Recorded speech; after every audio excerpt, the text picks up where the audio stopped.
સ્પર્ધાત્મક પરીક્ષાને લગતા દરેક વિષયોના વિડીયોઝ, ડેઇલી કરંટ અફેર્સ તથા નવી ભરતીની માહિતી મેળવવા માટે જોતા રહો અમારી યુટ્યુબ ચેનલ ICE રાજકોટ અને અમારી ચેનલને સબસ્ક્રાઇબ કરો તથા બેલ આઇકોન પ્રેસ કરો જેથી દરેક નવા વિડીયોની નોટિફિકેશન મેળવી શકો. નમસ્કાર મિત્રો, આઈસ મેજિક કરંટ અફેર્સના આ વિડીયોમાં વીક 10 અને તારીખ 28 ફેબ્રુઆરી 2021 થી તારીખ 6 માર્ચ 2021 સુધીના પરીક્ષાલક્ષી મહત્વના કરંટ અફેર્સનો સમાવેશ કરવામાં આવ્યો છે. સૌપ્રથમ હેડલાઇન્સ. ઇસરોના વાણિજ્યિક એકમ ન્યૂ સ્પેસ ઇન્ડિયા લિમિટેડનું પ્રથમ કોમર્શિયલ મિશન એમેઝોનિયા 1 લોન્ચ.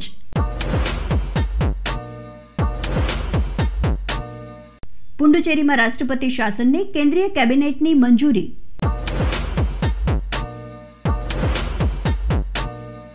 ભારત દ્વારા BRICS ફાઇનાન્સ અને સેન્ટ્રલ બેંક અધિકારીઓની બેઠકનું આયોજન.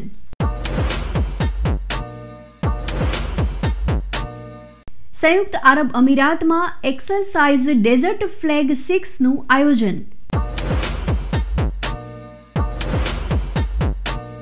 અને કેન્દ્રીય ગૃહ અને શહેરી બાબતોના મંત્રાલય દ્વારા ઇઝ ઓફ લિવિંગ ઇન્ડેક્સ 2020 જાહેર કરવામાં આવ્યો.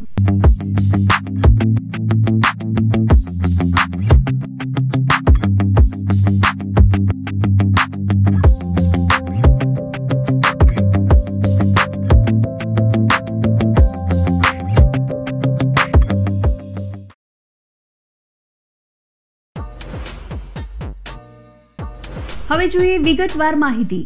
28 ફેબ્રુઆરી રાષ્ટ્રીય વિજ્ઞાન દિવસ એ વિશે વાત કરીએ તો ભારતમાં દર વર્ષે 28 ફેબ્રુઆરીના રોજ રાષ્ટ્રીય વિજ્ઞાન દિવસની ઉજવણી કરવામાં આવે છે.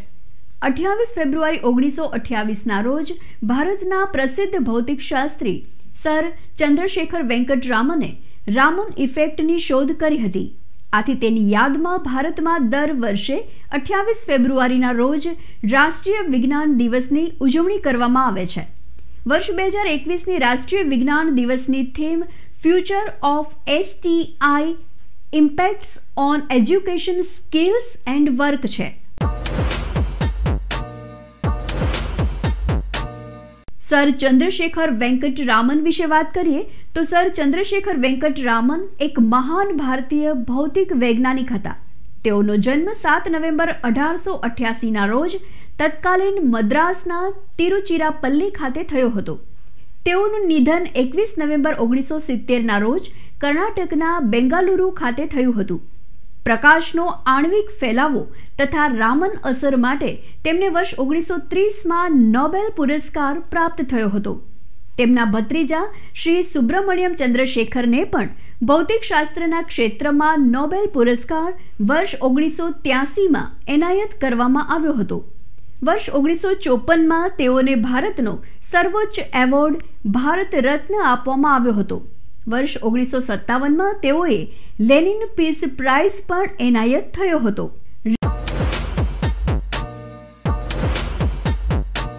રામન અસર વિશે વાત કરીએ તો રામન અસર અથવા રામન પ્રકિર્ણન અનુસાર જ્યારે કોઈ એકવર્ણી પ્રકાશ પ્રવાહી અથવા ઘન માધ્યમમાંથી પસાર થાય છે ત્યારે તેમાં કેટલાક ઓછી તીવ્રતાવાળા પ્રકાશ કે રંગો જોવા મળે છે. રાસાયણિક સંયોજનોની આંતરિક રચનાને સમજવા માટે રામન અસર મહત્વપૂર્ણ છે.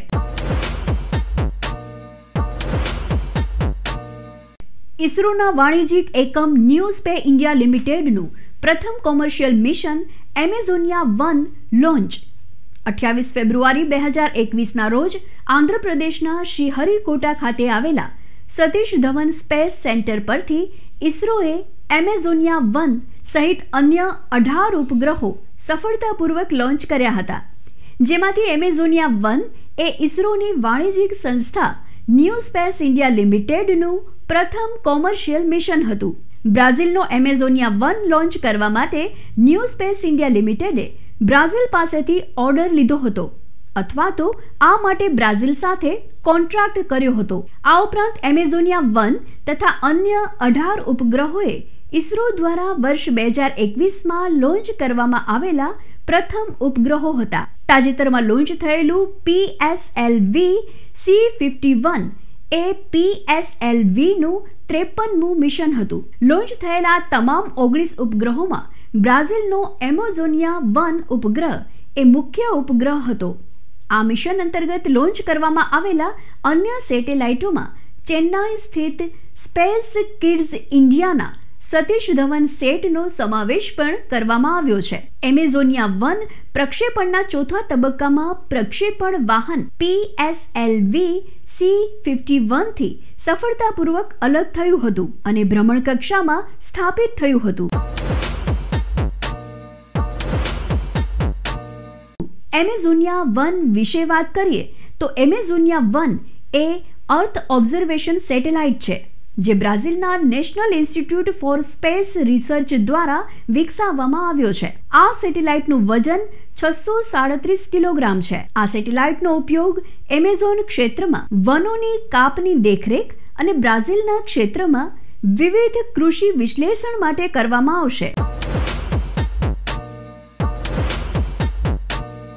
મિશનની વિશેષતા. આ અવકાશયાનની ટોચની પેનલ પર વડાપ્રધાન શ્રી નરેન્દ્રભાઈ મોદીનું ચિત્ર પ્રદર્શિત કરવામાં આવ્યું હતું.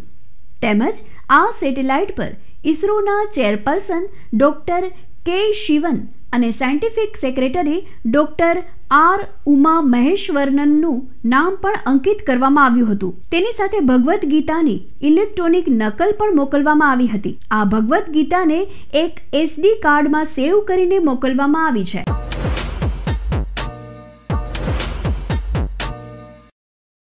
ન્યૂ સ્પેસ ઇન્ડિયા લિમિટેડ એ વિશે વાત કરીએ તો ન્યૂ સ્પેસ ઇન્ડિયા લિમિટેડ એ ભારત સરકારનું એક પબ્લિક સેક્ટર એન્ટરપ્રાઇઝ છે તેમજ તે ઇન્ડિયન સ્પેસ રિસર્ચ ઓર્ગેનાઇઝેશનની વ્યાપારી શાખા છે.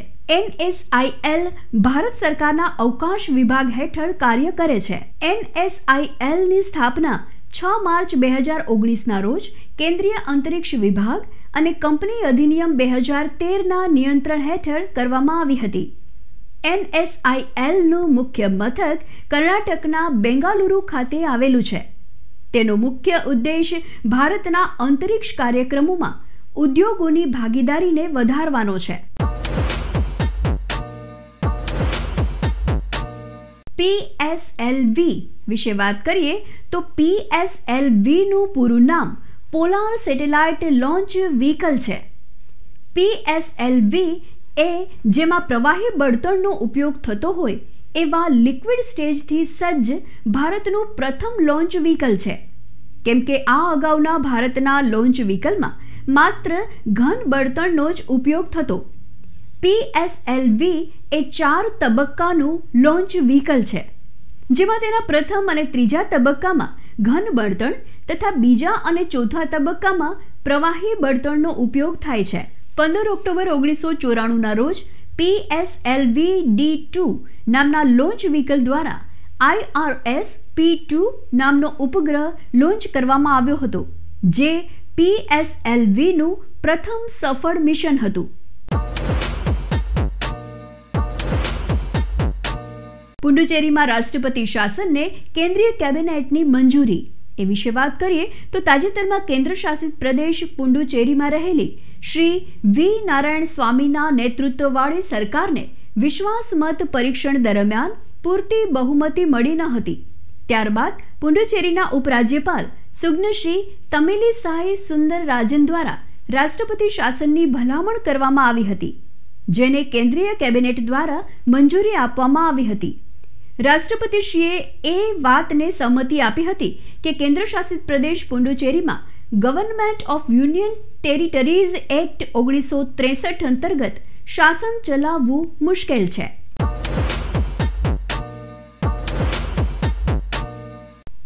રાજ્યમાં રાષ્ટ્રપતિ શાસન અંગે બંધારણીય જોગવાઈ. એ વિશે વાત કરીએ તો ભારતીય બંધારણના અનુચ્છેદ 356 અંતર્ગત રાષ્ટ્રપતિ શાસન એવા રાજ્યમાં લાદવામાં આવે છે કે જ્યાં બંધારણીય રીતે ચૂંટાયેલી સરકાર ચલાવવાની તમામ શક્યતાઓ દૂર થાય છે. રાજ્ય વિધાનસભાનું વિસર્જન કરવામાં આવે છે અને કેન્દ્ર સરકાર દ્વારા નિયુક્ત કરવામાં આવેલ રાજ્યપાલ દ્વારા તમામ કારોબારી સત્તાનો ઉપયોગ કરવામાં આવે છે. આ સમયગાળા દરમિયાન કેન્દ્ર સરકારને રાજ્યની તમામ વહીવટી અને કાયદાકીય સત્તાઓ પર નિયંત્રણ પ્રાપ્ત થાય છે. અને રાજ્યમાં રાષ્ટ્રપતિ શાસન અમલમાં આવે છે તેને બંધારણીય કટોકટી અથવા રાજ્ય કટોકટી તરીકે પણ ઓળખવામાં આવે છે।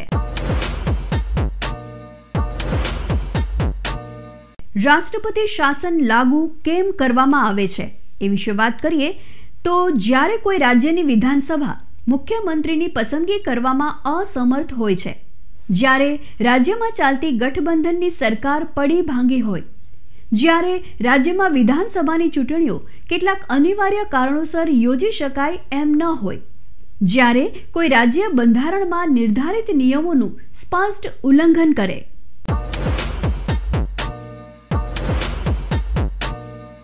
રાષ્ટ્રપતિ શાસનને સંસદની મંજૂરી એ વિશે વાત કરીએ તો રાજ્યમાં રાષ્ટ્રપતિ શાસનની જાહેરાત થયા પછી તેને 2 મહિનાના સમયગાળામાં સંસદના બંને ગૃહોની મંજૂરી મળવી જરૂરી છે। રાષ્ટ્રપતિ શાસનને સંસદના બંને ગૃહોમાં સામાન્ય બહુમતી મળવાથી તે મંજૂર થયેલ ગણાય છે।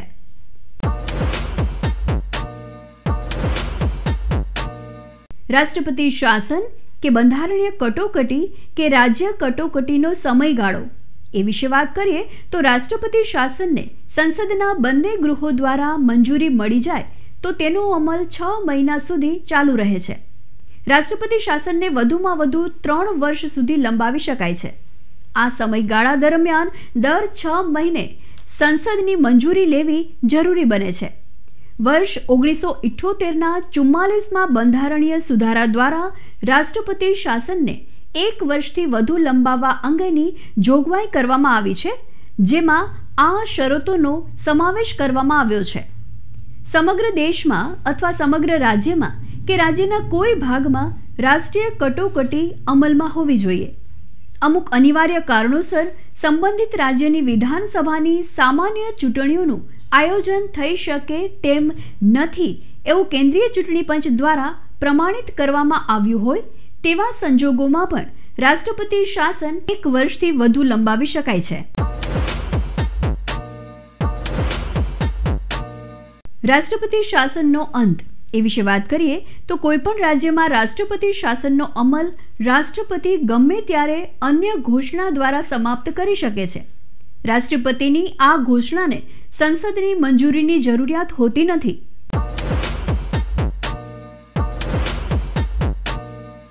અત્યાર સુધીમાં છત્તીસગઢ અને તેલંગાણા જેવા રાજ્યોમાં એક પણ વાર રાષ્ટ્રપતિ શાસન લાગુ કરવામાં આવ્યું નથી। ગુજરાત રાજ્યમાં અત્યાર સુધીમાં 5 વખત રાષ્ટ્રપતિ શાસન લગાવવામાં આવ્યું છે।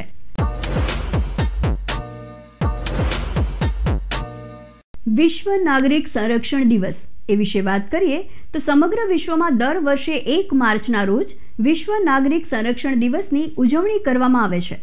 વર્ષ 1990માં આંતરરાષ્ટ્રીય નાગરિક સંરક્ષણ સંગઠન મહાસભા દ્વારા વિશ્વ નાગરિક સંરક્ષણ દિવસની ઉજવણીની શરૂઆત કરવામાં આવી હતી। આ દિવસની ઉજવણીનો મુખ્ય ઉદ્દેશ નાગરિક સુરક્ષાના મહત્વ તરફ ધ્યાન દોરવા અને અકસ્માતો અથવા હોનારતોની સ્થિતિમાં નિવારણ અને આત્મસંરક્ષણના પગલાં અને જાગરૂકતા વધારવાનો છે। નોંધનીય છે કે વર્ષ 1931માં આંતરરાષ્ટ્રીય નાગરિક સંરક્ષણ સંગઠનની સ્થાપના French general surgeon George Saint Paul દ્વારા કરવામાં આવી હતી।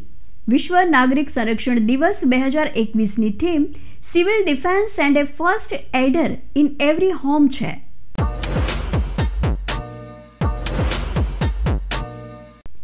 ભારતમાં ખેડૂતો માટેની અતિ મહત્વની પીએમ કિસાન યોજનાને 2 વર્ષ પૂર્ણ એ વિશે વાત કરીએ તો 24 ફેબ્રુઆરી 2021ના રોજ ભારતમાં પીએમ કિસાન યોજનાને 2 વર્ષ પૂરા થયા હતા। 24 ફેબ્રુઆરી 2019ના રોજ ભારતના વડાપ્રધાન શ્રી નરેન્દ્રભાઈ મોદીએ ઉત્તર પ્રદેશના ગોરખપુર ખાતેથી આ યોજનાનો શુભારંભ કરાવ્યો હતો।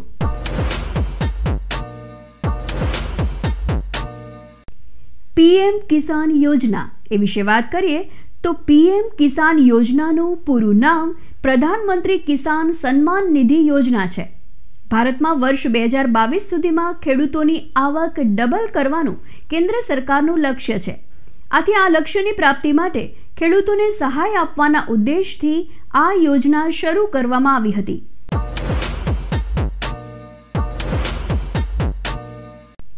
પીએમ કિસાન યોજના અંતર્ગત સહાય.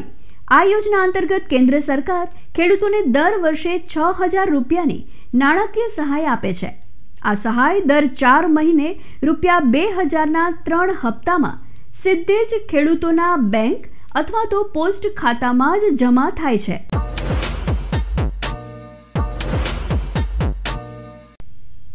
આ યોજનાનો લાભ કોને મળે છે એ વિશે વાત કરીએ તો શરૂઆતમાં ભારતમાં 2 હેક્ટર અથવા તો 5 એકર કે તેથી ઓછી જમીન ધરાવતા ખેડૂતોને આ યોજનાનો લાભ મળતો હતો. જો કે 31 મે 2019ના રોજ કેન્દ્રીય મંત્રીમંડળની બેઠકમાં લેવાયેલા નિર્ણય અનુસાર હવે દરેક ખેડૂતોને આ યોજનાનો લાભ મળે છે. આ માટે 2 હેક્ટર જમીનની અગાઉની મર્યાદા હવે હટાવી દેવામાં આવી છે.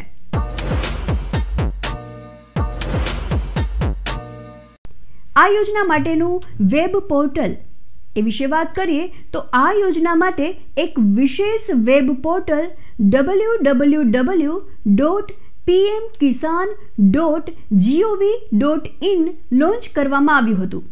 આ યોજનાની સર્વપ્રથમ જાહેરાત એ વિશે વાત કરીએ તો આ યોજના અંગેની સર્વપ્રથમ જાહેરાત કેન્દ્રીય મંત્રી શ્રી પિયુષ ગોયલે વર્ષ 2019ના વચગાળાના કેન્દ્રીય બજેટ દરમિયાન કરી હતી. પીએમ કિસાન યોજના જેવી જ યોજના સર્વપ્રથમ તેલંગાણા સરકારે રાયથુ બંધુ યોજના તરીકે રજૂ કરી હતી.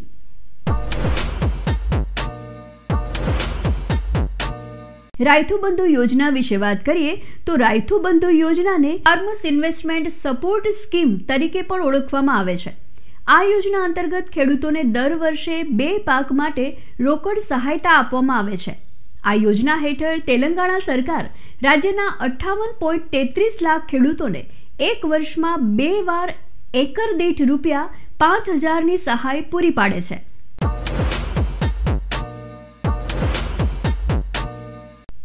દેશના તમામ શહેરોમાં ડિજિટલ ઇન્ફ્રાસ્ટ્રક્ચર વિકસાવવા ભારતમાં national urban digital mission launch. એ વિશે વાત કરીએ તો તાજેતરમાં ગૃહ અને શહેરી બાબતોના કેન્દ્રીય મંત્રી શ્રી હરદીપસિંહ પુરી અને ઇલેક્ટ્રોનિક અને માહિતી તકનીકી મંત્રાલયના કેન્દ્રીય મંત્રી શ્રી રવિશંકર પ્રસાદ દ્વારા નેશનલ અર્બન ડિજિટલ મિશનની શરૂઆત કરવામાં આવી હતી. આ પહેલ કેન્દ્ર સરકારના ડિજિટલ ઇન્ડિયા અને આત્મનિર્ભર ભારતના દ્રષ્ટિકોણને સાકાર કરવાના પ્રયત્નોને આગળ વધારશે.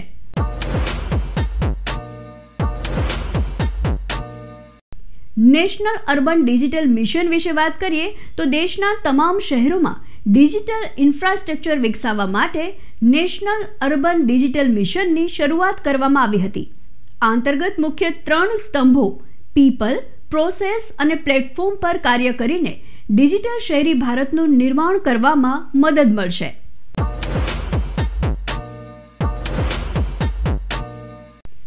નેશનલ અર્બન ડિજિટલ મિશન એ વિશે વાત કરીએ તો NUDM અંતર્ગત વર્ષ 2022 સુધીમાં ભારતના કુલ 2022 શહેરોમાં અને વર્ષ 2024 સુધીમાં ભારતના તમામ શહેરો અને નગરોમાં શહેરી શાસન અને સેવાઓ પહોંચાડવા માટે નાગરિક કેન્દ્રિત અને ઇકોસિસ્ટમ સંચાલિત અભિગમને અમલમાં મૂકવામાં આવશે. આ ઉપરાંત આ પહેલ અંતર્ગત કેન્દ્રીય ગૃહ અને શહેરી બાબતોના મંત્રાલયની વિવિધ ડિજિટલ પહેલોને સ્થાનિક જરૂરિયાતો અને પડકારોને ધ્યાનમાં રાખીને એકીકૃત કરવામાં આવશે.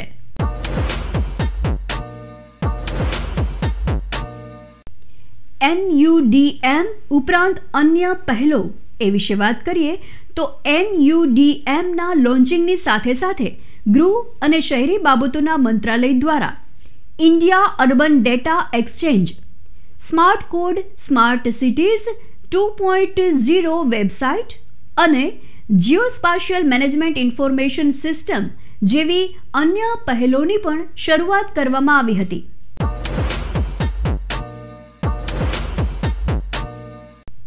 ઇન્ડિયા અર્બન ડેટા એક્સચેન્જ એ વિશે વાત કરીએ તો સ્માર્ટ સિટીઝ મિશન દ્વારા ઇન્ડિયન ઇન્સ્ટિટ્યૂટ ઓફ સાયન્સ બેંગાલુરુના સહયોગથી ઇન્ડિયા અર્બન ડેટા એક્સચેન્જ પહેલ વિકસાવવામાં આવી છે. તે એક ઓપન સોર્સ સોફ્ટવેર પ્લેટફોર્મ છે જે ઘણા બધા data platform, data producers third party applications અને ગ્રાહકો માટે ડેટાના સુરક્ષિત અને પ્રમાણિત વિનિમયની સુવિધા ઉપલબ્ધ કરાવે છે. IUDX ડેટા શેરિંગ બાબતે ડેટા માલિકોને સંપૂર્ણ નિયંત્રણ પૂરું પાડે છે, જેનાથી કયો ડેટા જાહેર કરવો અને તે કોને આપવો તેનો નિર્ણય ડેટા માલિકો લઈ શકશે.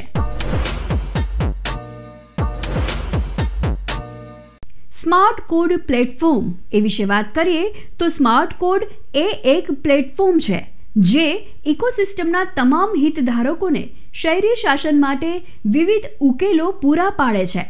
તેને અર્બન લોકલ બોડીઝની સમસ્યાઓને આધારે તેના સોલ્યુશન માટે વિવિધ ડિજિટલ એપ્લિકેશનોના વિકાસ માટે વિકસાવવામાં આવેલ છે. જીઓસ્પાશિયલ મેનેજમેન્ટ ઇન્ફોર્મેશન સિસ્ટમ એ વિશે વાત કરીએ તો GMIS એ વેબ આધારિત સ્થાનિક રૂપથી સક્ષમ વ્યવસ્થાપન ઉપકરણ છે જે માહિતીઓ માટે વન સ્ટોપ એક્સેસ પ્રદાન કરે છે. GMIS ઘણા સ્ત્રોતોમાંથી જાણકારીને એકીકૃત કરે છે અને વિષય પર અને ભૌગોલિક ક્ષેત્રના આધાર પર શોધ વિકલ્પોની સુવિધા પ્રદાન કરે છે.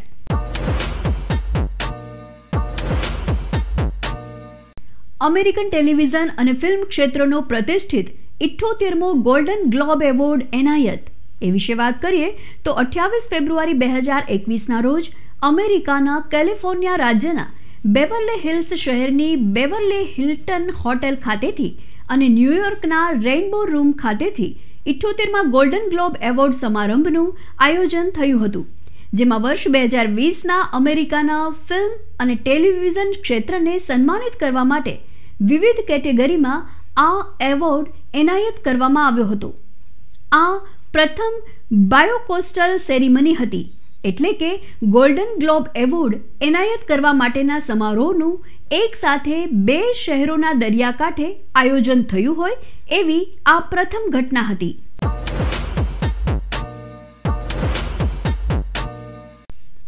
ગોલ્ડન ગ્લોબ એવોર્ડ વિજેતાઓ એ વિશે વાત કરીએ તો ગોલ્ડન ગ્લોબ 2021 એવોર્ડ અંતર્ગત શ્રી ચેડવિક બોસમેનને મરણોપરાંત એવોર્ડ આપવામાં આવ્યો હતો.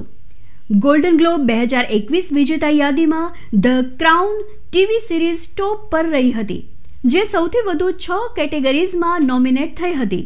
એમાંથી તેણે 4 એવોર્ડ્સ જીત્યા હતા. બેસ્ટ ફિલ્મ ડ્રામાનો એવોર્ડ નોમેડલેડ ફિલ્મને એનાયત થયો હતો, તેમજ તેના ડિરેક્ટર શ્રી ક્લોઝેઓને બેસ્ટ ડિરેક્ટરના એવોર્ડ આપવામાં આવ્યો હતો.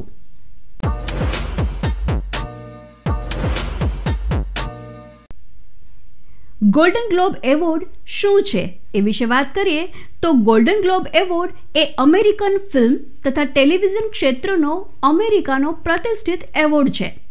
અમેરિકન તથા આંતરરાષ્ટ્રીય ફિલ્મ તેમજ અમેરિકન ફિલ્મમાં ઉત્કૃષ્ટ પ્રદર્શન માટે દર વર્ષે આ એવોર્ડ એનાયત થાય છે.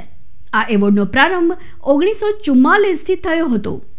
અમેરિકાના હોલિવૂડ ફોરેન પ્રેસ એસોસિએશન દ્વારા એવોર્ડ એનાયત થાય છે.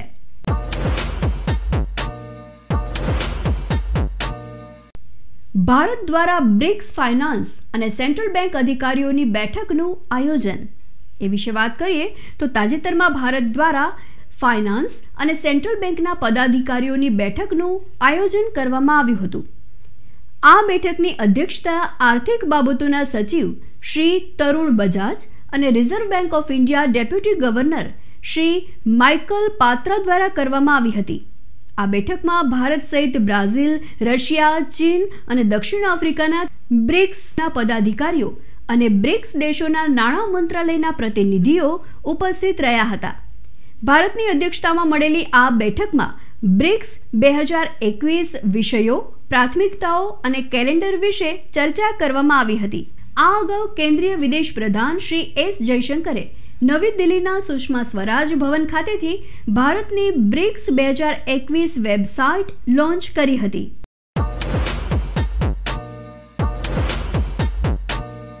ભારત બ્રિક્સ દેશોનો અધ્યક્ષ એ વિશે વાત કરીએ તો ભારત વર્ષ 2021 માટે બ્રિક્સનો અધ્યક્ષ દેશ છે, તેમજ 13મા બ્રિક્સ શિખર સંમેલનનું આયોજન પણ ભારત દ્વારા કરવામાં આવશે. આ અગાઉ 12મા બ્રિક્સ શિખર સંમેલનનું આયોજન તાજેતરમાં 17 નવેમ્બર 2020ના રોજ રશિયા દ્વારા કરવામાં આવ્યું હતું. ભારત વર્ષ 2021 દરમિયાન બ્રિક્સની અધ્યક્ષતા BRICS@15 intra BRICS cooperation for continuity consolidation and કોન્સેન્સસની થીમ અંતર્ગત કરશે. વર્ષ 2012 અને 2016 બાદ ભારત વર્ષ 2021માં ત્રીજી વખત બ્રિક્સ શિખર સંમેલનની અધ્યક્ષતા કરી રહ્યું છે. વર્ષ 2021માં બ્રિક્સ દ્વારા તેની 15મી વર્ષગાંઠની ઉજવણી કરવામાં આવી રહી છે.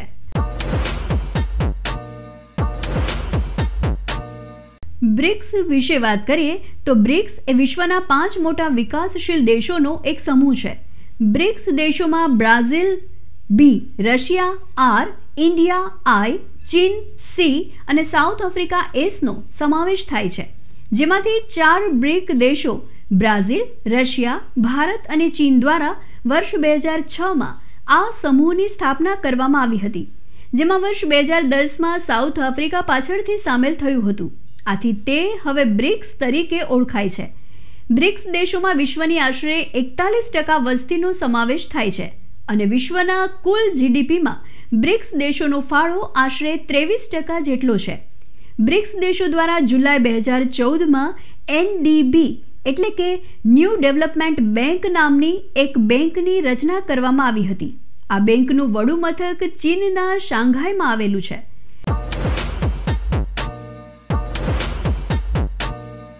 બ્રિક્સ દેશોના પ્રથમ શિખર સંમેલનનું આયોજન 16 જૂન 2009ના રોજ રશિયાના યેકાતેરિનબર્ગ ખાતે કરવામાં આવ્યું હતું. બ્રિક્સના તમામ સભ્યો G20ના પણ સભ્ય દેશો છે. બ્રિક શબ્દ વર્ષ 2001માં જીમ ઓનિલ દ્વારા આપવામાં આવ્યો હતો.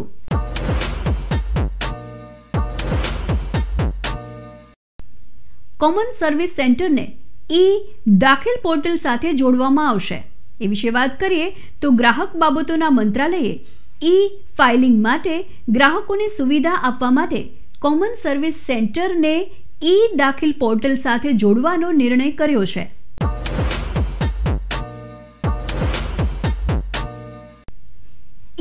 દાખિલ પોર્ટલ એ વિશે વાત કરીએ તો દાખિલ એક ગ્રાહક ફરિયાદ નિવારણ પોર્ટલ છે જે 7 સપ્ટેમ્બર 2020ના રોજ રાષ્ટ્રીય ગ્રાહક વિવાદ નિવારણ આયોગ દ્વારા લોન્ચ કરવામાં આવ્યું છે. આ ઓનલાઈન ફરિયાદ નિવારણ પોર્ટલ ભારતના વિવિધ રાજ્યો અને કેન્દ્ર શાસિત પ્રદેશોમાં કાર્યરત છે. ગ્રાહકોને ઓનલાઈન ફરિયાદ નોંધાવવા માટે આ પોર્ટલ મદદરૂપ થાય છે. ફરિયાદોના નિવારણ માટે જરૂરી ફીની ચૂકવણી માટેની સુવિધા પણ તેમાં આપવામાં આવે છે. આ પોર્ટલ ગ્રાહક કમિશનને ફરિયાદો સ્વીકારવા, નકારી કાઢવા અથવા આગળની કાર્યવાહી આગળ ધપાવવા માટે સંબંધિત કમિશનને ફરિયાદો ફોરવર્ડ કરે છે અને ફરિયાદોની ચકાસણી કરવાની સુવિધા આપે છે. Ministry of electronics and information technology અંતર્ગતના નેશનલ ઇન્ફોર્મેશન સેન્ટર દ્વારા દાખિલ પોર્ટલ વિકસાવવામાં આવ્યું છે તેમજ તેનું સંચાલન પણ NIC દ્વારા જ કરવામાં આવે છે. આ પોર્ટલ ગ્રાહક સુરક્ષા અધિનિયમ 2019 હેઠળ વિકસાવવામાં આવ્યું છે.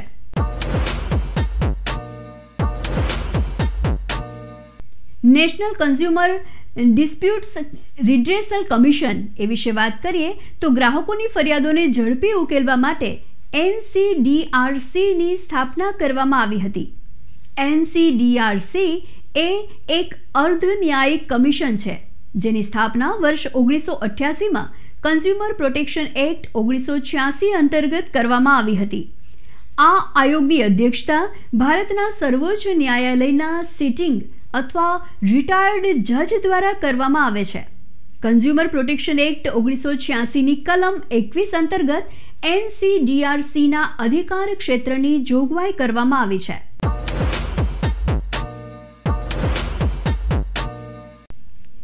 ગ્રાહક સુરક્ષા અધિનિયમ 2019 એ વિશે વાત કરીએ તો ગ્રાહક બાબતો, ખાદ્ય અને જાહેર વિતરણ પ્રધાન શ્રી રામવિલાસ પાસવાન દ્વારા જુલાઈ 2019માં લોકસભામાં આ ખરડો રજૂ કરવામાં આવ્યો અને પસાર કરવામાં આવ્યો હતો.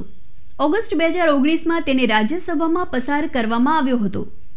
ગ્રાહક સુરક્ષા અધિનિયમ 1986માં સંશોધન કરીને ગ્રાહક સુરક્ષા અધિનિયમ 2019 લાવવામાં આવ્યો હતો. આ અધિનિયમ જુલાઈ 2020થી અમલમાં આવ્યો હતો. આ અધિનિયમ દ્વારા ગ્રાહકોને વધુ શક્તિ પ્રદાન થાય છે. આના પગલે કેન્દ્ર સરકારે સપ્ટેમ્બર 2020માં એડવર્ટાઇઝિંગ કોડ તરીકે ઓળખાતા નવા ડ્રાફ્ટની પણ જાહેરાત કરી હતી. આ કોડ કોઈપણ ખોટી જાહેરાતો સામે ગ્રાહક સુરક્ષા પૂરી પાડે છે.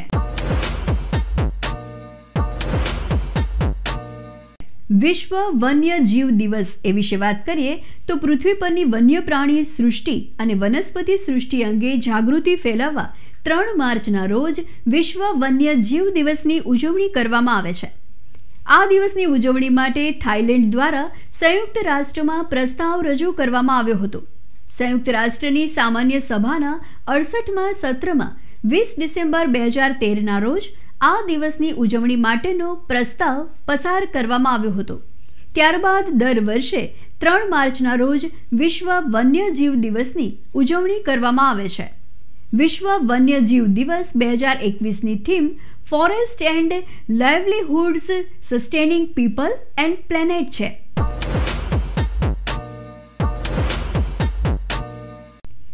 Wildlife institute of India એ વિશે વાત કરીએ તો ભારતમાં વન્યજીવ સંબંધિત સંસ્થા વાઇલ્ડ લાઇફ ઇન્સ્ટિટ્યૂટ ઓફ ઇન્ડિયાની સ્થાપના વર્ષ 1982માં થઈ હતી. આ સંસ્થા કેન્દ્રીય પર્યાવરણ અને વન મંત્રાલય હેઠળની એક સ્વાયત્ત સંસ્થા છે, જેને વન્ય પ્રાણી સંરક્ષણના ક્ષેત્રમાં તાલીમ અને સંશોધન સંસ્થા તરીકે માન્યતા આપવામાં આવી છે. ભારતમાં વન્ય પ્રાણી સૃષ્ટિના રક્ષણ માટે વર્ષ 1972માં વન્ય પ્રાણી અધિનિયમ 1972નો કાયદો બનાવવામાં આવ્યો છે.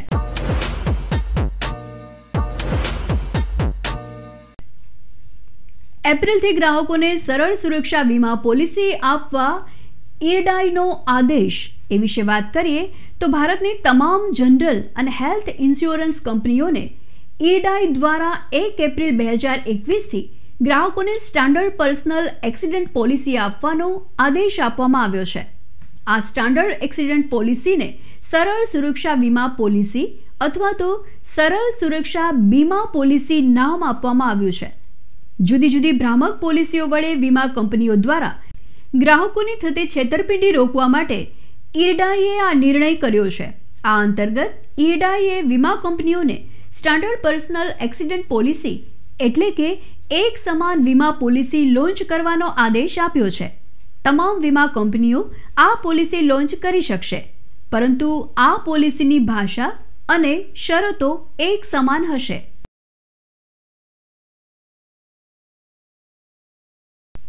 આ પોલિસીના સામાન્ય નિયમો અને શરતો એ વિશે વાત કરીએ તો IRDAI દ્વારા જાહેર કરવામાં આવેલી સરળ સુરક્ષા વીમા પોલિસીના કેટલાક સામાન્ય નિયમો અને તેની શરતો આ પ્રમાણે છે.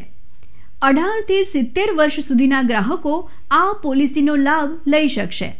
આ પોલિસી અંતર્ગત વીમા કંપનીઓ ઓછામાં ઓછા ₹2.5 લાખથી લઈને 1 કરોડ રૂપિયા સુધી સમ ઇન્સર્ડ આપી શકશે.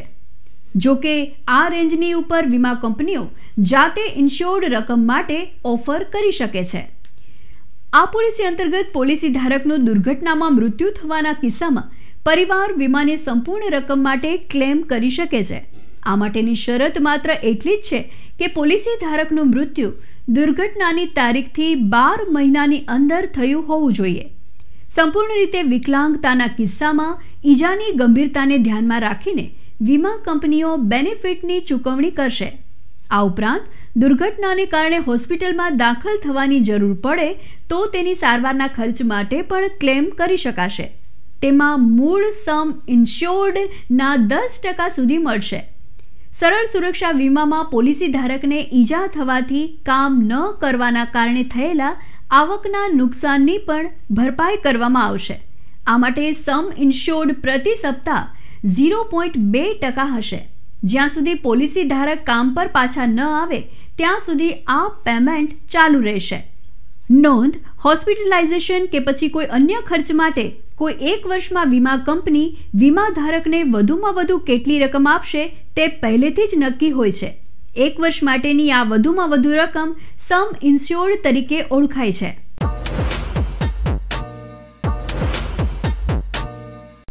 IRDAI એ વિશે વાત કરીએ તો IRDAIનું પૂરું નામ insurance regulatory and development authority of India છે.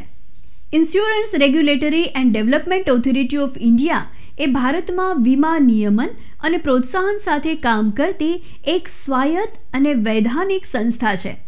તેની સ્થાપના insurance regulatory and development authority act 1999 અંતર્ગત કરવામાં આવી હતી. તેનું વડું મથક તેલંગાણાના હૈદરાબાદ ખાતે આવેલું છે. IRDAIના વર્તમાન અધ્યક્ષ શ્રી સુભાષચંદ્ર ખૂટિયા છે. તેમાં અધ્યક્ષ સહિત કુલ 10 સભ્યોનો સમાવેશ થાય છે, જેમાં 5 પૂર્ણકાલીન સમયના સભ્યો અને 4 પાર્ટ ટાઈમ સભ્યોનો સમાવેશ થાય છે.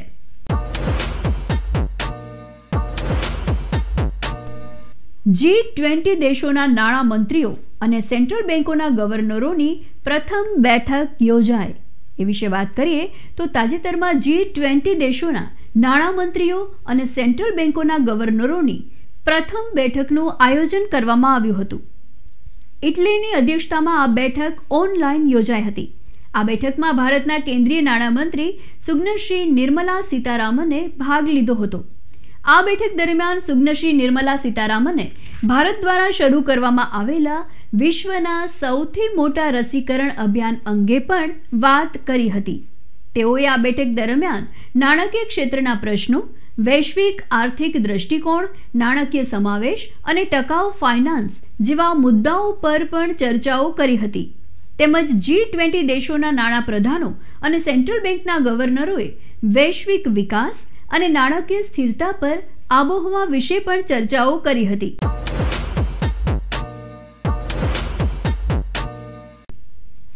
G20 એ વિશે વાત કરીએ તો G20 એ 19 દેશો અને યુરોપિયન યુનિયનના નાણાં મંત્રીઓ અને સેન્ટ્રલ બેન્કના ગવર્નર્સ માટે એક આંતરરાષ્ટ્રીય મંચ છે. આંતરરાષ્ટ્રીય નાણાકીય સ્થિરતાને પ્રોત્સાહિત કરવાની નીતિ અંગે ચર્ચા કરવાના હેતુ સાથે 26 સપ્ટેમ્બર 1999ના રોજ તેની સ્થાપના કરવામાં આવી હતી.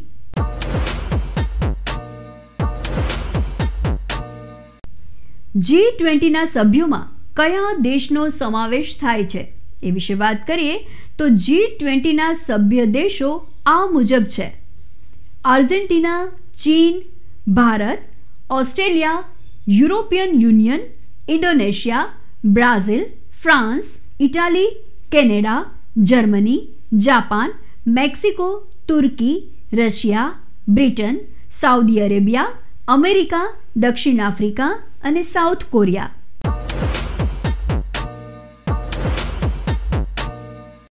વર્ષ 2023માં ભારત દ્વારા G20 સમિટનું આયોજન કરવામાં આવશે. વર્ષ 2021માં ઇટાલી G20નો અધ્યક્ષ દેશ છે. G20ના સભ્ય દેશોમાં બ્રિક્સના તમામ સભ્યો તેમજ G7ના તમામ સભ્યોનો સમાવેશ થઈ જાય છે.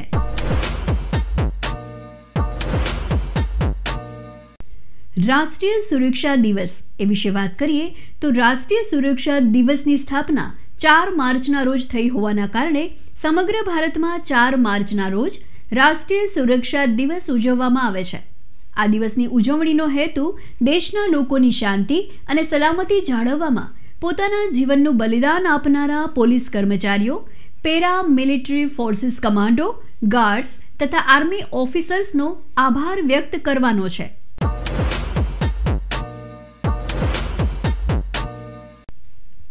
નેશનલ સિક્યુરિટી કાઉન્સિલ એ વિશે વાત કરીએ તો નેશનલ સિક્યુરિટી કાઉન્સિલની સ્થાપના વર્ષ 1998માં તત્કાલીન વડાપ્રધાન શ્રી અટલ બિહારી વાજપેયી દ્વારા કરવામાં આવી હતી. NSCના સભ્યોમાં ભારતના રાષ્ટ્રીય સુરક્ષા સલાહકાર, નાયબ રાષ્ટ્રીય સુરક્ષા સલાહકારો, ભારતના સંરક્ષણ મંત્રી, વિદેશ મંત્રી, ગૃહમંત્રી, નાણામંત્રી અને નીતિ આયોગના અધ્યક્ષનો સમાવેશ થાય છે. તેનું વડું મથક નવી દિલ્હી ખાતે આવેલું છે.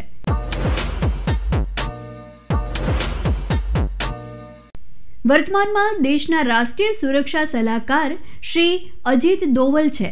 દેશના પ્રથમ રાષ્ટ્રીય સુરક્ષા સલાહકાર તરીકે શ્રી બ્રજેશ મિશ્રા હતા.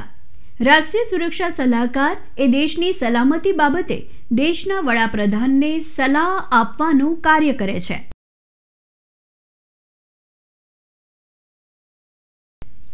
રાષ્ટ્રીય સલામતી દિવસ વિશે વાત કરીએ તો ભારતમાં દર વર્ષે 4 માર્ચના રોજ રાષ્ટ્રીય સલામતી દિવસની ઉજવણી કરવામાં આવે છે. નેશનલ સેફ્ટી કાઉન્સિલની રચના 4 માર્ચના રોજ કરવામાં આવી હતી. તેથી રાષ્ટ્રીય સલામતી દિવસની ઉજવણી 4 માર્ચના રોજ વર્ષ 1972થી કરવામાં આવી રહી છે. કાર્યસ્થળ પર સલામતી, માર્ગ પર સલામતી, માનવ સ્વાસ્થ્ય અંગે સલામતી તેમજ પર્યાવરણીય સ્વાસ્થ્ય અંગે લોકોમાં સલામતીના પગલાઓ અંગે જાગૃતિ વધે તે હેતુથી સમગ્ર દેશમાં આ દિવસની ઉજવણી કરવામાં આવે છે. વર્ષ 2021માં રાષ્ટ્રીય સલામતી દિવસની થીમ સડક સુરક્ષા છે.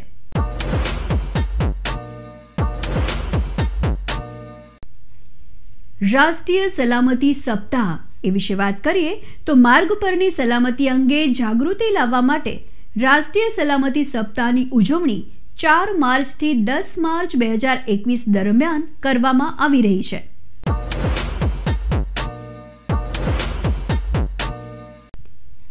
નેશનલ સેફ્ટી કાઉન્સિલ એ વિશે વાત કરીએ તો નેશનલ સેફ્ટી કાઉન્સિલની રચના 4 માર્ચ 1966ના રોજ કેન્દ્રીય શ્રમ મંત્રાલય દ્વારા કરવામાં આવી હતી. તે એક નોન પ્રોફિટ ત્રિપક્ષીય સર્વોચ્ચ સંસ્થા છે. કેન્દ્ર સરકાર દ્વારા રાષ્ટ્રીય સ્તરે આરોગ્ય, પર્યાવરણ અને સલામતી પર સ્વૈચ્છિક ચળવળ શરૂ કરવા માટે તેની સ્થાપના કરવામાં આવી હતી. તેનું વડું મથક નવી મુંબઈ ખાતે આવેલું છે.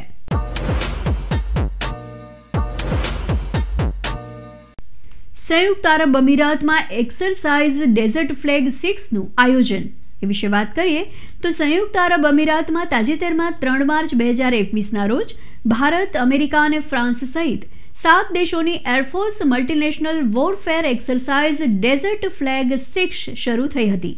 આ યુદ્ધ કવાયત 27 માર્ચ 2021 સુધી ચાલુ રહેશે. ભારત પ્રથમવાર આ એક્સરસાઇઝમાં ભાગ લઈ રહ્યું છે. આ એરફોર્સ વોરફેર એક્સરસાઇઝમાં ભારતીય વાયુસેનાના 6 Sukhoi fighter jets, 2 C-17 global master fighters, 1 IL-78 tanker aircraft સહિત કુલ 150 વાયુસેનાના સૈનિકો સામેલ થયા હતા.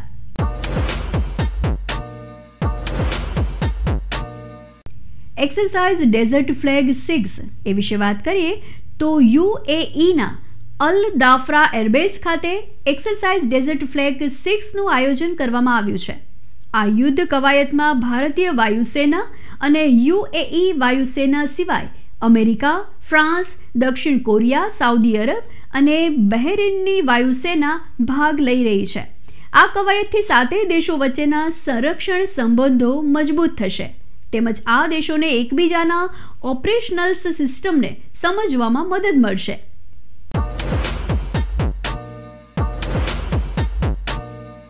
UAE સાથે ભારતની સંયુક્ત લશ્કરી કવાયતો એ વિશે વાત કરીએ તો ભારત અને UAEના નૌકાદળો વચ્ચે ઇન્ડિયા UAE બિલાટ દ્વિપક્ષીય કવાયતનું આયોજન કરવામાં આવે છે તેમજ ભારત અને UAEના વાયુસેનાઓ વચ્ચે ડેઝર્ટ ઈગલ 2નું આયોજન કરવામાં આવે છે.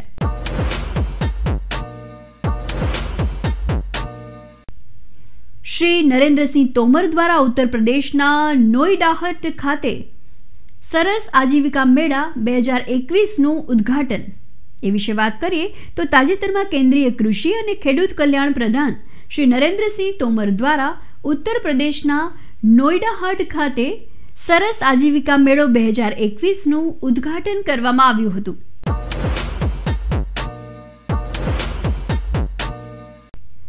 સરસ આજીવિકા મેળા 2021ની વિશેષતા એ વિશે વાત કરીએ તો સરસ આજીવિકા મેળા 2021નું આયોજન કેન્દ્રીય ગ્રામીણ વિકાસ મંત્રાલય દ્વારા 26 ફેબ્રુઆરી 2021થી 14 માર્ચ 2021 દરમિયાન કરવામાં આવ્યું છે.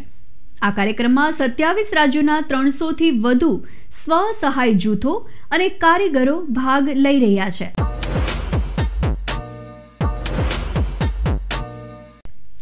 સરસ આજીવિકા મેળો એ વિશે વાત કરીએ તો સરસ આજીવિકા મેળાની શરૂઆત કેન્દ્રીય ગ્રામીણ વિકાસ મંત્રાલય અને દીનદયાળ અંત્યોદય યોજના નેશનલ રૂરલ લીવલીહુડ મિશન દ્વારા કરવામાં આવી હતી. આ કાર્યક્રમની શરૂઆત DAY NRLMની સહાયતાથી ગ્રામીણ મહિલા સ્વ-સહાય જૂથોને મદદ પહોંચાડવાનો છે. આ પ્લેટફોર્મ સ્વ-સહાય જૂથોની મહિલાઓને તેમની કુશળતા પ્રદર્શિત કરવા અને તેમના ઉત્પાદનોને વેચવા માટે અવસર પ્રદાન કરે છે. આ ઇવેન્ટનું આયોજન કેન્દ્રીય ગ્રામીણ વિકાસ મંત્રાલય અંતર્ગતના marketing arm council for advancement of people's action and rural technology દ્વારા કરવામાં આવે છે.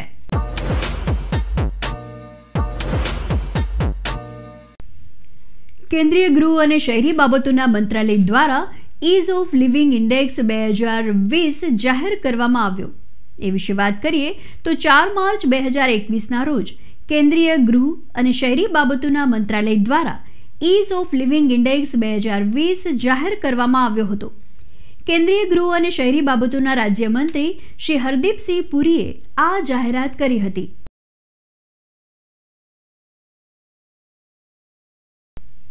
આ ઇન્ડેક્સની કેટેગરી એ વિશે વાત કરીએ તો ઇઝ ઓફ લિવિંગ ઇન્ડેક્સ 2020માં 2 કેટેગરી અંતર્ગત શહેરોને રેન્કિંગ આપવામાં આવ્યા છે, જે આ મુજબ છે: 10 લાખથી વધુ વસ્તી ધરાવતા શહેરો અને 10 લાખથી ઓછી વસ્તી ધરાવતા શહેરો.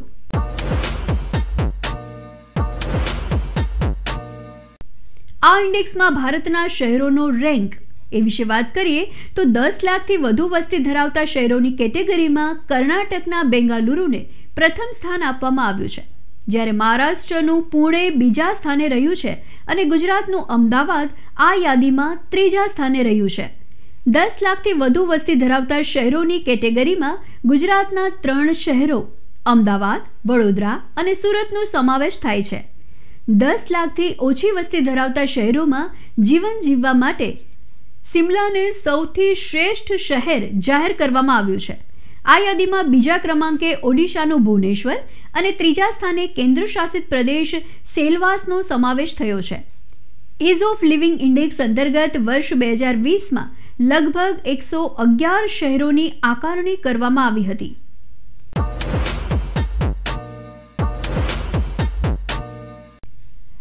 ઇઝ ઓફ લિવિંગ ઇન્ડેક્સમાં ધ્યાનમાં લેવાયેલ પરિણામો આ મુજબ છે: જીવનની ગુણવત્તા, શહેરની આર્થિક ક્ષમતા, શહેરની સ્થિરતા, શહેરનું ટકાઉપણું, શહેરની જનતાને મળતી સુવિધાઓ.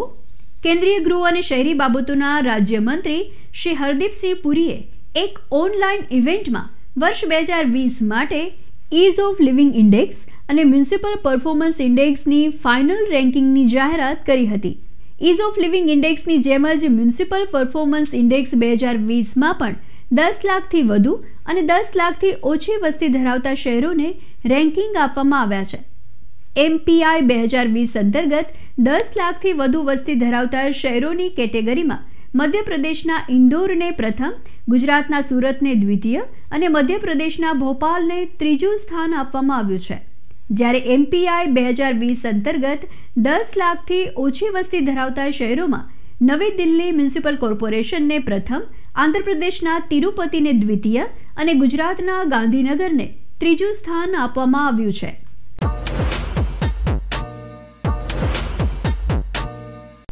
મ્યુનિસિપલ પરફોર્મન્સ ઇન્ડેક્સમાં ધ્યાનમાં લેવાયેલ પરિમાણો આ મુજબ છે: services, finance, policy, technology, governance, વહીવટમાં પારદર્શકતા.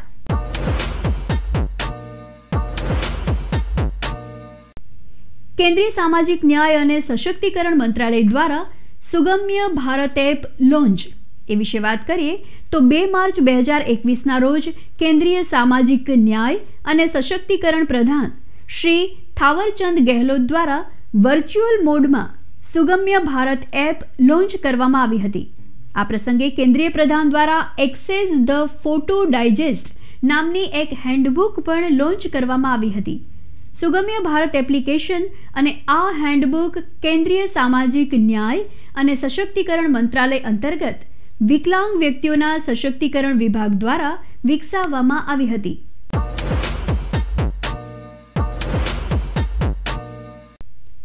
સુગમ્ય ભારત એપ વિશે વાત કરીએ તો સુગમ્ય ભારત એપ એક ક્રાઉડ સોર્સિંગ મોબાઈલ એપ્લિકેશન છે, જેને ભારતમાં એક્સેસિબલ ઇન્ડિયા અભિયાનના 3 આધાર સ્તંભો પરિવહન ક્ષેત્ર, નિર્મિત પર્યાવરણ અને ઇન્ફોર્મેશન એન્ડ કમ્યુનિકેશન ટેકનોલોજી ઇકોસિસ્ટમને મજબૂત બનાવવા માટે વિકસાવવામાં આવી છે. આ એપ્લિકેશનમાં 5 મુખ્ય સુવિધાઓનો સમાવેશ કરવામાં આવ્યો છે. આ સુવિધાઓમાંથી 4 એ સીધી સામાજિક ન્યાયને લગતા મુદ્દાઓ પર પહોંચ વધારવા માટેની છે, જ્યારે એક વિશેષ સુવિધા કોવિડ-19 સમયગાળા દરમિયાન દિવ્યાંગજનોને સમર્પિત છે. સુગમ્ય ભારત અભિયાનના 3 વ્યાપક સ્તંભોમાં અસુવિધાની ફરિયાદ પણ આ એપની મદદથી થઈ શકશે. આ એપ્લિકેશન અંતર્ગત નોંધણી કરાવવા માટે નામ, મોબાઈલ નંબર અને ઈમેલ આઈડીની જરૂરિયાત રહે છે.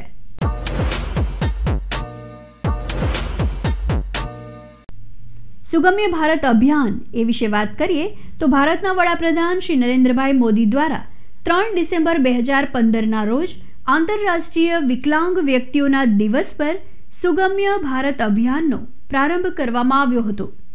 સુગમ્ય ભારત અભિયાન એ કેન્દ્રીય સામાજિક ન્યાય અને સશક્તિકરણ મંત્રાલય અંતર્ગતના department of empowerment of persons with ડિસેબિલિટીઝનો રાષ્ટ્રવ્યાપી ફ્લેગશિપ કાર્યક્રમ છે. આ અભિયાનનો હેતુ સમગ્ર દેશમાં દિવ્યાંગ લોકો માટે અવરોધ મુક્ત અને અનુકૂળ વાતાવરણ બનાવવાનો છે.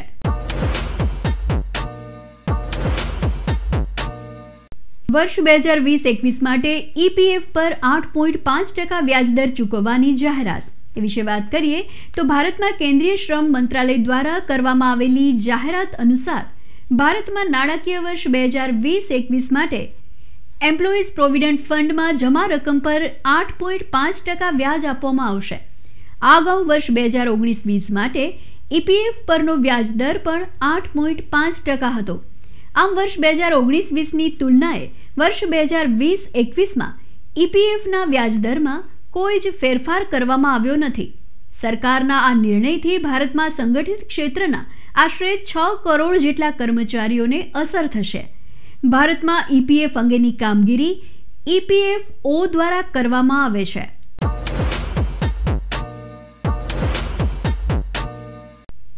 ઈપીએફઓ વિશે વાત કરીએ તો ઈપીએફઓનું પૂરું નામ એમ્પ્લોઈઝ પ્રોવિડન્ટ ફંડ ઓર્ગેનાઇઝેશન છે.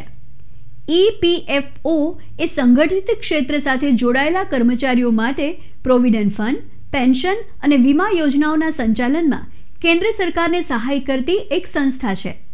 પ્રોવિડન્ટ ફંડ અને વિવિધ પ્રબંધકો અધિનિયમ 1952 અંતર્ગત 4 માર્ચ 1952ના રોજ તેની સ્થાપના કરવામાં આવી હતી. તેનું વડું મથક નવી દિલ્હી ખાતે આવેલું છે. આ સંસ્થા કેન્દ્ર સરકારના શ્રમ અને રોજગાર મંત્રાલય અંતર્ગત કાર્ય કરે છે.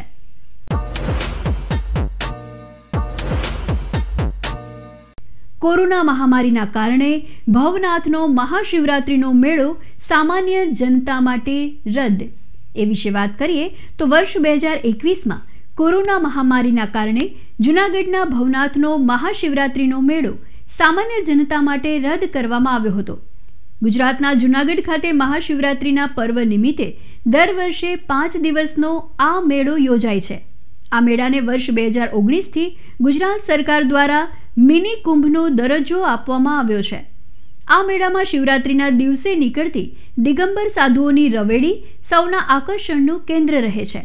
આ રવેડી ગિરનાર તળેટીના જૂના અખાડાથી નીકળીને ભવનાથ મંદિરે પહોંચે છે. આ રવેડી ભવનાથ મંદિર પહોંચ્યા બાદ સાધુ સંતો ભવનાથ મંદિરના પૌરાણિક મૃગીકુંડમાં સ્નાન કરે છે.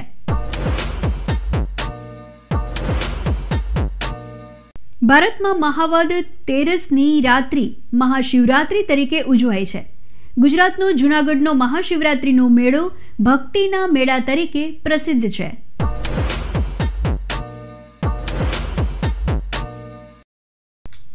આર્કટિક મોનિટરિંગ માટે રશિયા દ્વારા તેનો પ્રથમ સેટેલાઇટ આર્કટિકા એમ લોન્ચ એ વિશે વાત કરીએ તો 28 ફેબ્રુઆરી 2021ના રોજ રશિયા દ્વારા કઝાખસ્તાનના બૈકાનોર કોસ્મોડ્રોમ ખાતેથી કેરિયર રોકેટ સોયુઝ 2.1B ને લોન્ચ કરવામાં આવ્યું હતું.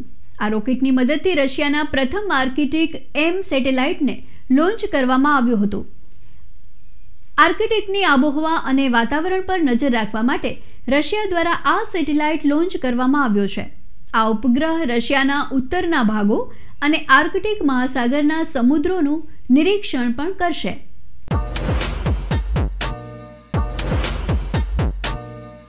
આર્કટિક એમ એ વિશે વાત કરીએ તો આર્કટિક એમ સેટેલાઇટ એ રશિયન રિમોટ સેન્સિંગ અને ઇમરજન્સી કમ્યુનિકેશન્સ ઉપગ્રહોની શ્રેણીમાંનો એક છે. આ સેટેલાઇટ અત્યંત લંબગોળ ભ્રમણકક્ષામાં કાર્યરત છે. પૃથ્વીના ઉચ્ચ અક્ષાંશ વિસ્તારોને મોનિટર કરવા માટે 2 આર્કટિક એમ ઉપગ્રહોને પણ તૈયાર કરવામાં આવ્યા છે. સૌપ્રથમ વખત આ ઉપગ્રહના પ્રક્ષેપણનું આયોજન વર્ષ 2013માં કરવામાં આવ્યું હતું, પરંતુ ત્યારે તે થઈ શક્યું નહોતું, જે હવે વર્ષ 2021માં કરવામાં આવ્યું છે.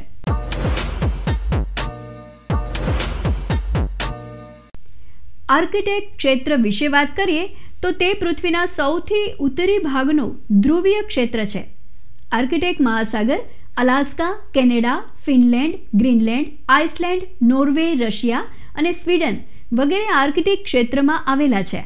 આર્કટિક મહાસાગરના બરફના સંકોચન, ગ્રીનલેન્ડના બરફ ઓગળવા અને મિથેન ગેસના ઉત્સર્જન માટે ગ્લોબલ વોર્મિંગ જવાબદાર છે.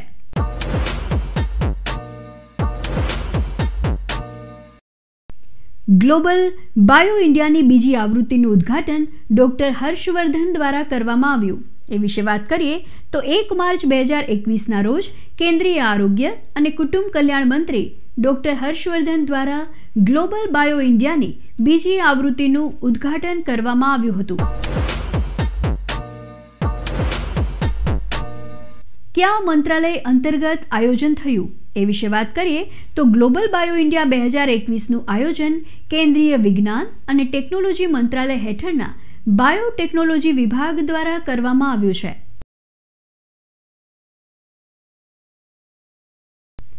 ઇવેન્ટનો ભાગીદાર દેશ અને રાજ્ય એ વિશે વાત કરીએ તો આ ઇવેન્ટના મુખ્ય ભાગીદાર દેશ તરીકે સ્વિટ્ઝરલેન્ડ અને મુખ્ય ભાગીદાર રાજ્ય તરીકે કર્ણાટક રાજ્ય હતું. તેમજ ગ્લોબલ બાયો ઇન્ડિયા ઇવેન્ટમાં 5000થી વધુ પ્રતિનિધિઓ, 1000 જેટલા સ્ટાર્ટઅપ્સ અને 200 જેટલા એક્ઝિબિટર્સે હાજરી આપી હતી. ભારતમાં નવીનતમ ઇકોસિસ્ટમને વેગ આપવા માટે આ ઇવેન્ટમાં શિક્ષણવિદો, સંશોધનકારો, ઉદ્યમીઓ, નીતિ વિષયક નેતાઓ, રોકાણકારો, મધ્યમ અને લાર્જ સ્કેલના ઉદ્યોગો તેમજ વિવિધ સંસ્થાઓએ આ ઇવેન્ટમાં ભાગ લીધો હતો.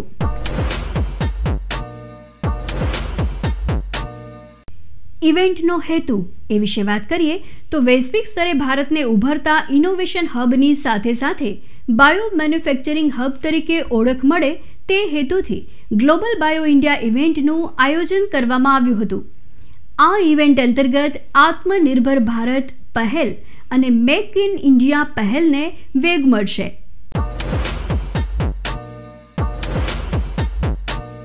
ગ્લોબલ બાયો ઇન્ડિયા 2021ની થીમ વિશે વાત કરીએ તો ગ્લોબલ બાયો ઇન્ડિયા 2021નું આયોજન ટ્રાન્સફોર્મિંગ લાઇવ્સની થીમ અંતર્ગત કરવામાં આવ્યું છે.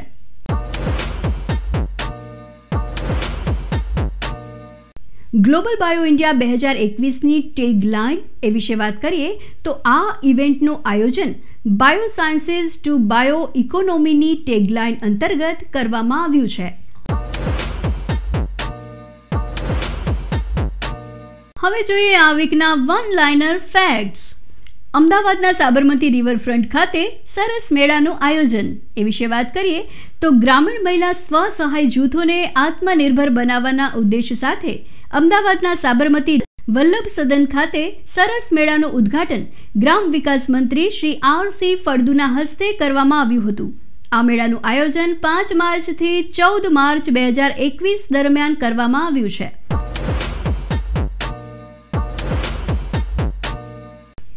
1 એપ્રિલ 2021થી સુજલામ સુફલામ જળ અભિયાનનો ચોથો તબક્કો રાજ્યમાં શરૂ થશે. ગુજરાત રાજ્યમાં સુજલામ સુફલામ જળ અભિયાનનો ચોથો તબક્કો 1 એપ્રિલ 2021થી શરૂ કરવામાં આવશે.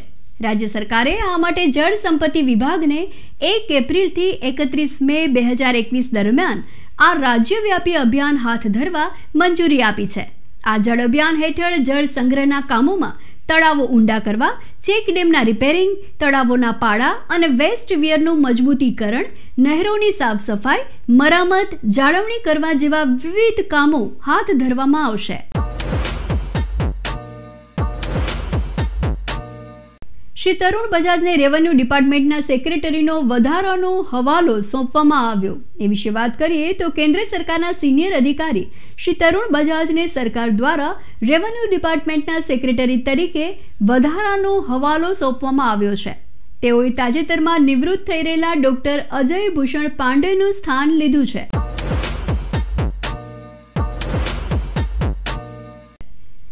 ટ્રાયના પૂર્વ અધ્યક્ષ શ્રી રાહુલ ખુલ્લરનું 69 વર્ષની વયે નિધન. તાજેતરમાં ટેલિકોમ રેગ્યુલેટરી ઓથોરિટી ઓફ ઇન્ડિયાના પૂર્વ અધ્યક્ષ શ્રી રાહુલ ખુલ્લરનું 69 વર્ષની વયે નવી દિલ્હી ખાતે નિધન થયું હતું.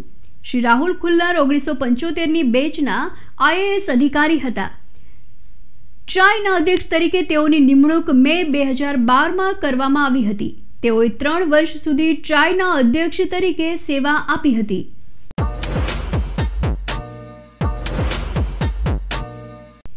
સોશિયલ મીડિયા અને OTT પ્લેટફોર્મના રેગ્યુલેશન માટે કેન્દ્ર સરકારે નવી માર્ગદર્શિકા જાહેર કરી.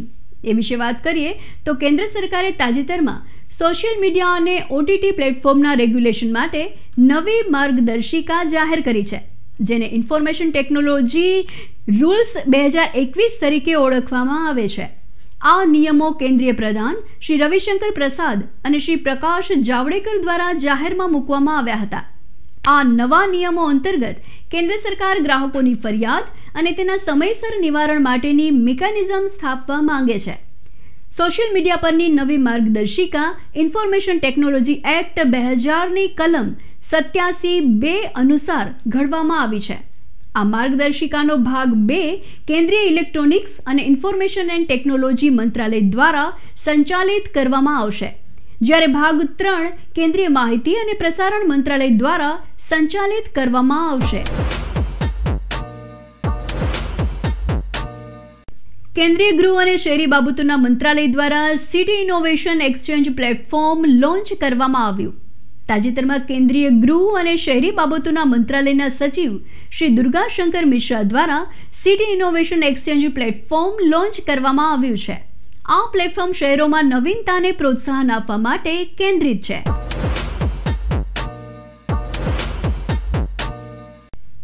સ્વચ્છ આઇકોનિક પ્લેસીસની 12 સાઇટોને સ્વચ્છ ટુરિસ્ટ ડેસ્ટિનેશન્સમાં પરિવર્તિત કરવામાં આવશે. એ વિશે વાત કરીએ તો સ્વચ્છ ભારત મિશન ગ્રામીણના સ્વચ્છ આઇકોનિક પ્લેસ પહેલ અંતર્ગત દેશના પ્રતિષ્ઠિત સાંસ્કૃતિક, આધ્યાત્મિક અને વિરાસતના સ્થળોને સ્વચ્છ ટુરિસ્ટ ડેસ્ટિનેશનમાં પરિવર્તિત કરવા માટે કેન્દ્રીય જળશક્તિ મંત્રાલય દ્વારા 12 આઇકોનિક સાઇટોની પસંદગી કરવામાં આવી છે. સ્વચ્છ આઇકોનિક પ્લેસીસના ચોથા તબક્કામાં આ સ્થળોની પસંદગી કરવામાં આવી છે. આ 12 સ્થળોમાં અજંતાની ગુફાઓ મહારાષ્ટ્ર, સાંચીનો સ્તૂપ મધ્યપ્રદેશ, કુંભલગઢ કિલ્લો રાજસ્થાન, જેસલમેર કિલ્લો રાજસ્થાન, જેસલમેર રાજસ્થાન, ગોલકોંડા કિલ્લો Telangana, Konark Surya Mandir Odisha, Rock Garden Chandigarh, Dal Lake Jammu and Kashmir, Banke Bihari Mandir Uttar પ્રદેશ, આગ્રા કિલ્લો ઉત્તર પ્રદેશ અને કાલીઘાટ પશ્ચિમ બંગાળનો સમાવેશ થાય છે.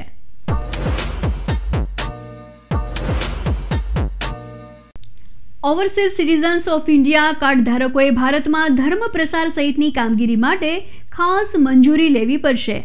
એ વિશે વાત કરીએ તો કેન્દ્રીય ગૃહ મંત્રાલયે OCI કાર્ડ ધારકો માટે નવા નિયમો જાહેર કર્યા હતા, જે હેઠળ હવે OCI કાર્ડ ધારકોએ દેશમાં ધર્મ પ્રસાર, તબલીગ કે પર્યાવરણ કે પત્રકારત્વની કામગીરી કરવા માટે કેન્દ્ર સરકાર પાસેથી ખાસ મંજૂરી લેવી પડશે.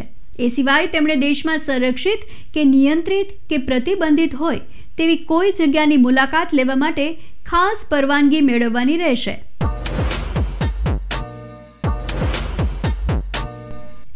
CBDTના ચેરમેન તરીકે શ્રી પ્રમોદચંદ મોદીનો કાર્યકાળ 3 મહિના માટે લંબાવવામાં આવ્યો. સેન્ટ્રલ બોર્ડ ઓફ ડાયરેક્ટર ટેક્સના અધ્યક્ષ તરીકે શ્રી પ્રમોદચંદ મોદીનો કાર્યકાળ 31 મે 2021 સુધી લંબાવવામાં આવ્યો છે. શ્રી પ્રમોદચંદ મોદીએ 1982ની બેચના ઇન્ડિયન રેવન્યુ સર્વિસ ઓફિસર છે.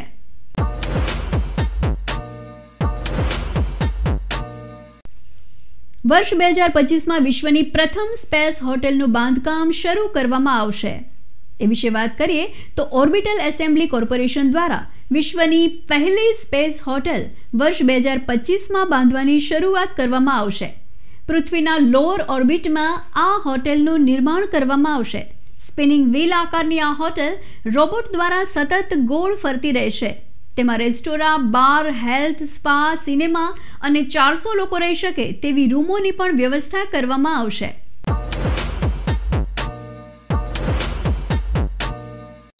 વડાપ્રધાન શ્રી નરેન્દ્રભાઈ મોદીને ceramic global energy and environment leadership award આપવામાં આવ્યો. એ વિશે વાત કરીએ તો 1 માર્ચથી 5 માર્ચ 2021 દરમિયાન સિરામિક કોન્ફરન્સ 2021નું વર્ચ્યુઅલ રીતે આયોજન કરવામાં આવ્યું હતું. આ દરમિયાન વડાપ્રધાન શ્રી નરેન્દ્રભાઈ મોદીને ceramic global energy and environment leadership award આપવામાં આવ્યો હતો. આ સંમેલનનું આયોજન IHS મર્કિટ દ્વારા કરવામાં આવ્યું હતું. IHS મર્કિટ લિમિટેડ એ અમેરિકન બ્રિટિશ માહિતી પ્રદાતા છે. આ સંસ્થા લંડનમાં આવેલી છે.